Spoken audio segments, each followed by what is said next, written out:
1.5 Brick Power. Floyd arrives home at 5:30 sharp. He breaks by the heap of birch logs and turns off the ignition of his Hummer H2 SUV Silver Ice Metallic. He'll keep that vehicle until it's an antique. I'm in the kitchen washing a saucepan, KD for supper, spirals at Cassie's request. Floyd rocks around the logs, then strolls out back. I fight the temptation to go to the other window and watch him. 5 minutes later, he saunters into the kitchen and leans against the door frame, hip shot. "Why did you put the pallets there?" he says, pleasantly enough. "So last year's wood is nearest the cellar door." Declarative statements can be dangerous. They don't teach you this in grade 8 English. I keep hoping, against all evidence, that you'll develop a modicum of brains and initiative. Wouldn't it have made more sense to start by piling last year's wood in the cellar? Guess so. You guess so? Yes, it would have made more sense. Do it then, correctly this time. He pauses. My turn to say something. Okay. Which pallets will you use? Trick question. The ones I put on the grass. Brilliant. He straightens, I tense. He says, "I expect the new wood to be stacked by the time I get home from work tomorrow. That's not asking too much, is it?"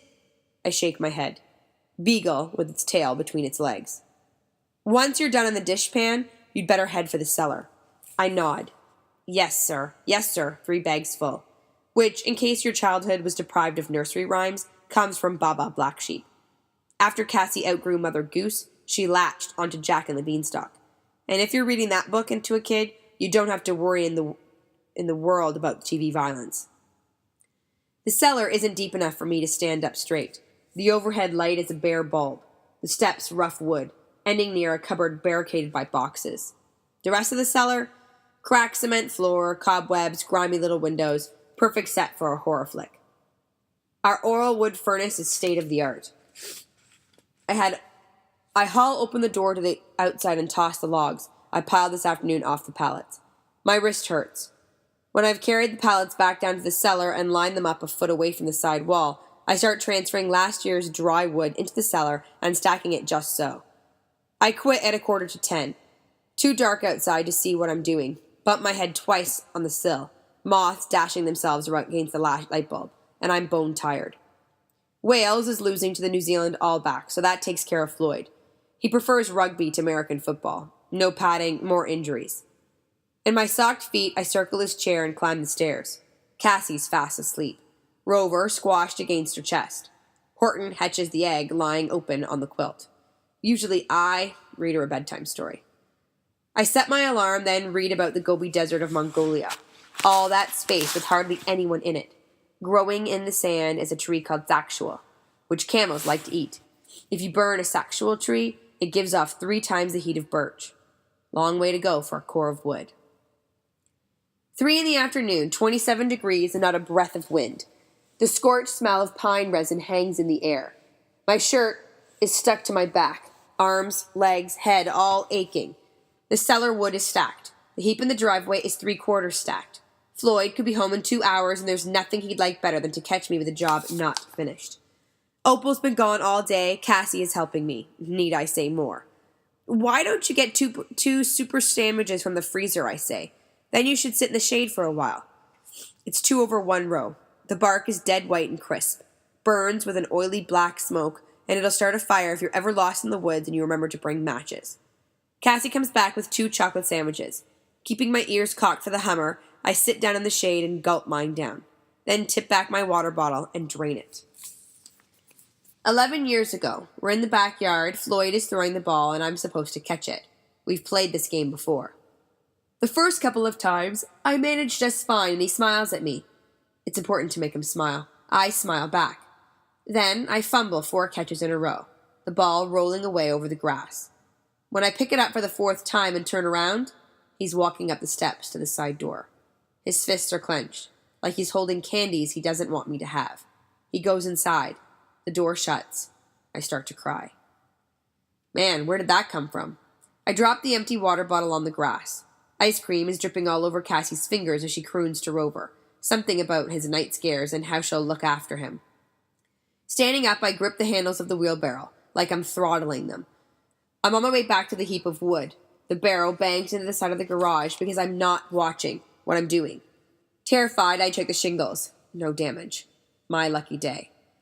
I fling logs into the wheelbarrow.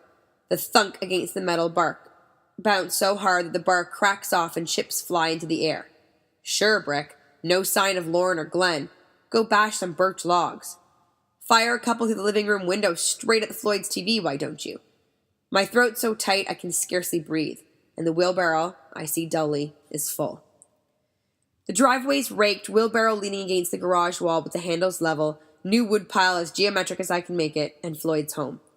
He jumps to the ground, carrying his laptop, and strides toward the house. Sometimes, not often, I realize how good-looking he is.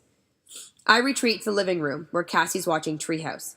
He comes in holding a sheet of paper and, as usual, ignores Cassie. Project for you, kiddo, he says. I had some free time at lunch and I found this on the internet. I want you to take about a third of the wood you've stacked and make a shaker round. There's a picture here with a description. He grins at me. Mr. Charm. Have I got a lemon for you? My father never liked trying new things. But I'm an innovator. If this works, we'll do all the wood in rounds next summer. You'd think by now Poker Face would be my middle name. The grin vanishes. Is there a problem? I shake my head. I'm raining on his parade. Bad idea. Sounds neat, I say. Drum up a little enthusiasm. Don't they teach you to be open-minded at school? Sure, we'll give it a try. He tosses the paper on the coffee table. It skids to the floor. You can start tonight, he says. Lots of daylight left. As I bend to pick up the paper, he takes the stairs 2 at a time. He only does that when he's in a good mood. A more useful innovation than a round woodpile would be a mood gauge for Floyd, a dial that swings from terrific through relatively normal to extraordinarily bad. Invent one for me, I'll love you forever. The wood in a shaker round splays out from the center like the spokes of a wheel, like the rays of the yellow sun Cassie used to draw. Last spring, the guidance counselor brought in a psychologist to talk about something about boundaries. Being able to say no is a skill we all need to learn. There are occasions in everyone's life when it's the only appropriate word. Discerning those occasions is also a skill. Saying no is one of the most empowering things you can do, etc. She had a decent smile and the girls were lapping it up.